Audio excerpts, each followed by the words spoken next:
फिर से स्वागत और अभिनंदन आज के हमारे विशेष कार्यक्रम में। बहुत प्रश्न जो है यहाँ पर गृह प्रवेश को लेकर के आ रहे थे, क्योंकि गृह प्रवेश का मुहूर्त खासकर जुलाई, अगस्त, सितंबर जब चतुर्मास चल रहा है, तो प्रश्न ये भी था कि क्या अधिक मास में गृह प्रवेश कर सकते हैं, नहीं कर सकते हैं। दूसरा प्रश्न ये था कि देव शयन होने के बाद गृह प्रवेश हो सकता है या नहीं हो सकता है, और बहुत सारे प्रश्न थे, लेकिन ये उसमें मुख्य प्रश्न है, तो मैं ये स्पष्ट यहाँ पे कर दूँ। इससे पहले एक निवेदन भी रहेगा कि आप पहली बार हमारे चैनल पर विजिट कर रहे हैं तो चैनल को सब्सक्राइब जरूर कर लें, ताकि आगे आने वाले समय में भी आपको लगातार जो जानकारियाँ वो अपडेट्स आपको प्राप्त होती हैं। देखिए, चातुर्मास्य का क्या महत्व है, क्या विशेषता है, ये मैं आपको हालांकि पिछली वीडियोस में क्लियर कर चुका हूँ। और अधिक मास को लेकर के जो सीधा सा उत्तर है कि क्या अधिक मास में गृह प्रवेश कर सकते हैं, तो उसका सीधा उत्तर है कि नहीं कर सकते हैं। ठीक है, गृह प्रवेश नहीं करना चाहिए। अब जुलाई में जो गृह प्रवेश के मुहूर्त थे, क्योंकि पिछले कार्यक्रम में हमने जब आपको डेट वाइज सारी जानकारी दी थी कि कौन कौन सी तिथियों में पड़ रहे हैं, तब हमने उसकी तारीख में 14 तारीख तक का जो मुहूर्त है वो आपको दिया, यानी 14 जुलाई तक का।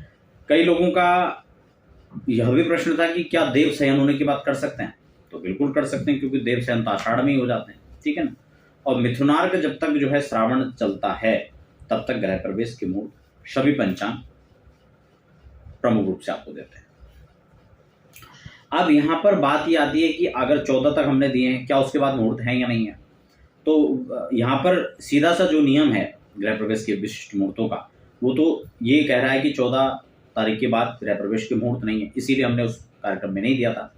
लेकिन विषय ये कि अगर आपको अत्यावश्यक होने पर गृह प्रवेश करना है और जुलाई में ही करना है, तब ऐसी विषम परिस्थितियों में क्या करें। क्योंकि कई बार हमारे देश में नहीं, बाहर विदेशों में बैठे भी जो भारतीय सनातन संस्कृति को मानने वाले हैं, वो इस विषय में चिंतित रहते हैं। कई सारे लोगों का हमें व्यक्तिगत रूप से परामर्श के लिए भी संपर्क कई लोगों ने किया, और इसीलिए मुझे लगा कि ये बात थोड़ा स्पष्ट आप सबके साथ भी करना चाहिए। देखिए, संक्रांति, अब आप क्या कर सकते हैं, ऑप्शन आपके पास में क्या है। देखिए, जो संक्रांति अभी 17 तारीख को पड़ रही है, अगर बहुत आवश्यक है, क्योंकि ये चीज़ तो वो जान सकते हैं जिनके सामने स्थितियां, विषम परिस्थितियां खड़ी हैं। ठीक है ना। और देश काल परिस्थितियां भी कुछ चीज़ होती हैं। देश काल परिस्थितियों में नियम में परिवर्तन की बात भी यहाँ पर शास्त्र कहता है। तो अत्यावश्यक होने पर अगर आप गृह प्रवेश अब करना चाहते हैं, तो आपके पास क्या ऑप्शन बचा है जुलाई के महीने में, क्योंकि समय कम है। अगर काम बहुत सारे लोगों के नहीं हुए, वो रेंट पे हैं या आवश्यक है उनको बदलना, तो ऐसी स्थिति में आप क्या कर सकते हैं।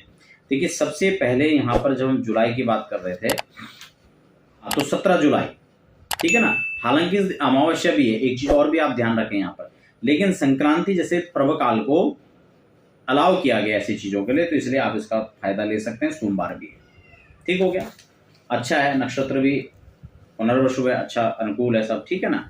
तो अपनी राशि के अनुसार एक बार चेक करके 4, 8, 12 चंद्रमा ना पड़ रहा है गोचर, ठीक है ना, ये चीज देख करके, और एक शुभ लगन में आप गृह प्रवेश कर सकते हैं।